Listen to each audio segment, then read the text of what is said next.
Welcome back to the dojo, y'all. Welcome back to the daily discussions.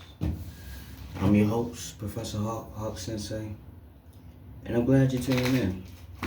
I'm glad you can make it. Today I want to talk about beauty and why it is always in the eye of the beholder. There are many people out there who think Beyonce is beautiful. There's many people who think Megan Good is a divine goddess.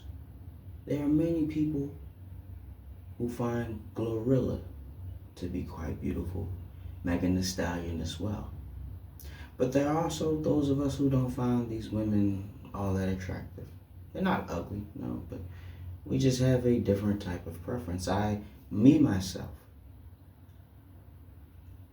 I'm gonna say it. I like a natural looking woman. A woman with natural proportions. A woman with natural hair. A woman with a natural figure. There are those of us who like the augmented, but I like natural, the way it should be. And the thing about things that are natural, they're not doctored with aesthetics for cosmetic appreciation. Things that are naturally beautiful are truly beautiful. But then again, that's just simply my perspective, because beauty is in the eye of the beholder. I can only give you my perspective on what I think is beautiful. I really find a full-figured woman, proportional, good skin, to be one of the Creator's most beautiful masterpieces. But I also like an hourglass. But enough about women, because it's not just about women. It's about anything that you perceive to be attractive, beautiful, worthy or not. Beauty is in the eye of the beholder. And beauty can transcend actual physical appearances. You can see into someone's heart or someone's soul and say, man, that's a beautiful person. But it takes a certain level of spiritual maturity to say or to even be able to see something like that. If you're shallow, then none of this may make any sense to you, but that's okay.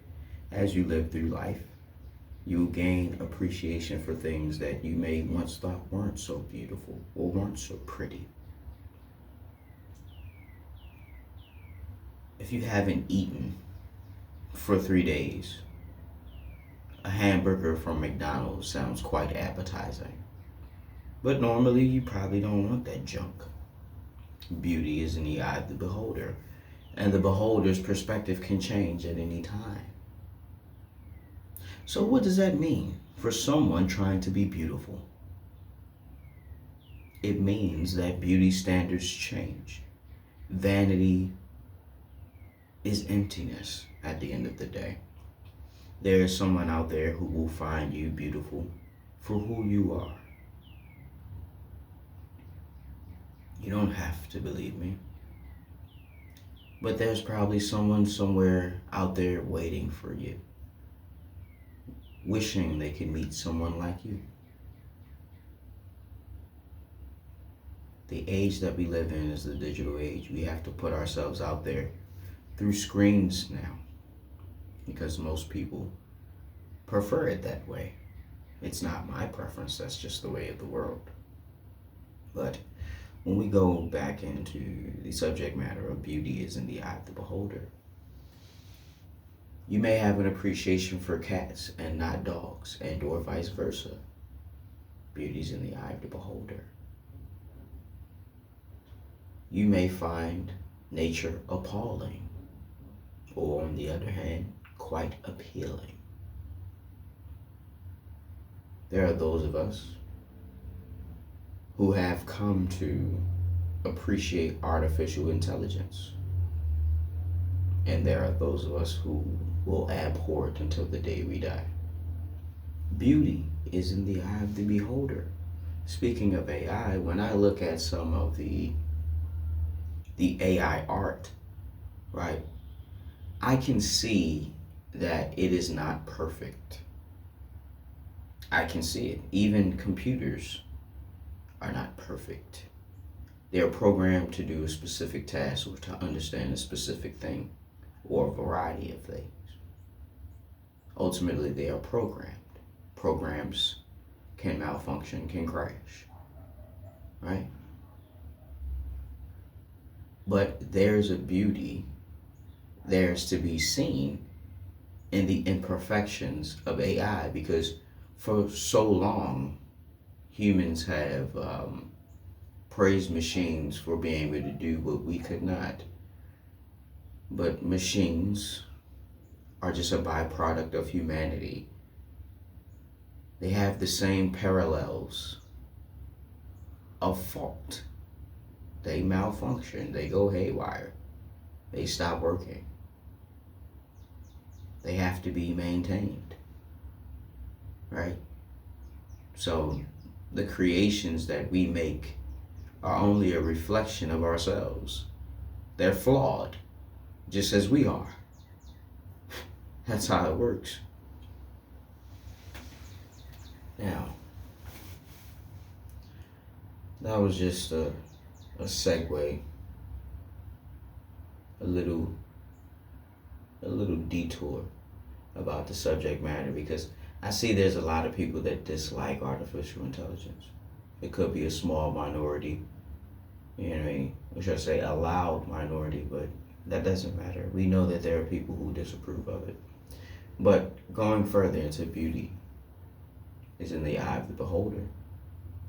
You might see a baby and be like, damn, that baby ugly. And then somebody on the other side of the city may say, man, that's a beautiful baby. It's all in the eye of the beholder. It's all about perspective. What you like, you know what I mean, other people don't have to like. And vice versa. You don't have to like what everyone else likes. You know what I mean?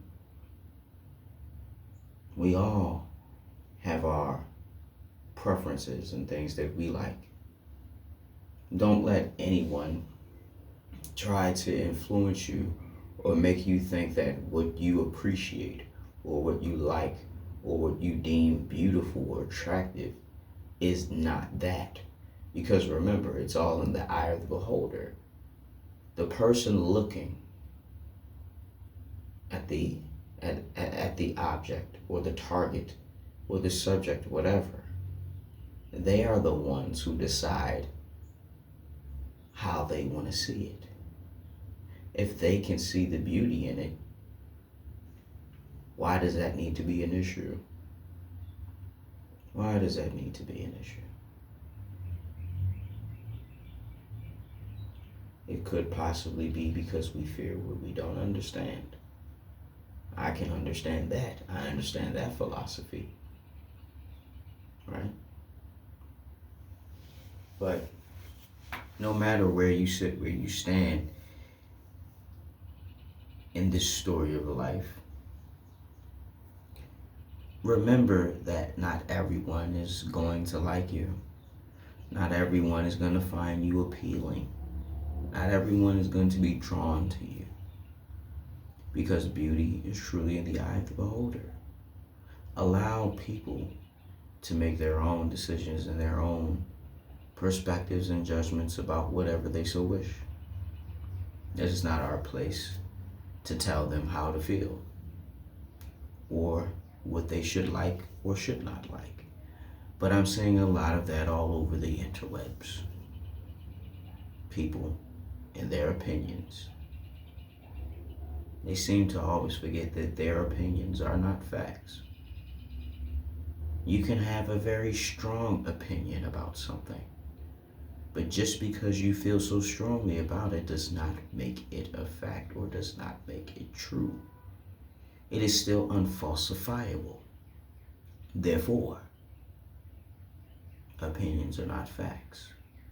And it kind of goes hand in hand with beauty is in the eye of the beholder. It's all about perspective. It's all about belief. It's all about what you see and or how you perceive things. That's what beauty is in the eye of the beholder is all about. When you are looking through the windows of your own eyes and you see something that is aesthetically pleasing to you, it's like, oh, that's beautiful. Like you might be driving down the road and you look out the window and you see the ocean or the river, or, you see a bay, you see a body of water, and the way the sun shines on it is just so beautiful. But you may be having such a shitty day that you don't even care about how beautiful the sun is shining because your world is enveloped in darkness. You know what I mean? That's what I mean by your perspectives can change. It depends on where you sit and where you stand, where the light hits and where the darkness expands. It's all perspective. It's all perspective. So, in short, in summary, like what you like. Do what you do. Beauty is truly in the eye of the beholder.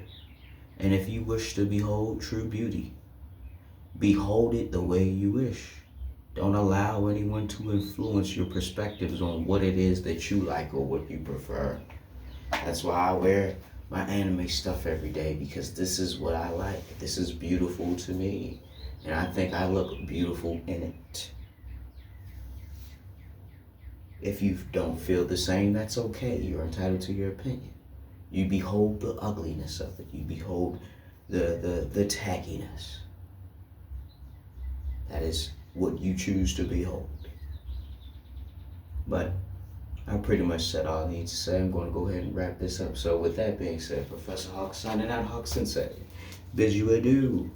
I hope you're waking up every day with a plan, a purpose, and a smile. And if you're not waking up with a plan, a purpose, and a smile, hey, at least you're waking up. Till next time, y'all, class is dismissed. But before I go, your homework is to like the video, because I know you like this lesson. Share the video, because why not? We're not selfish, we're not stingy, and there's other people who could use this information. And last but not least, subscribe, because you came back too many times not to push that button. Till next time, y'all. Take care. Class is dismissed.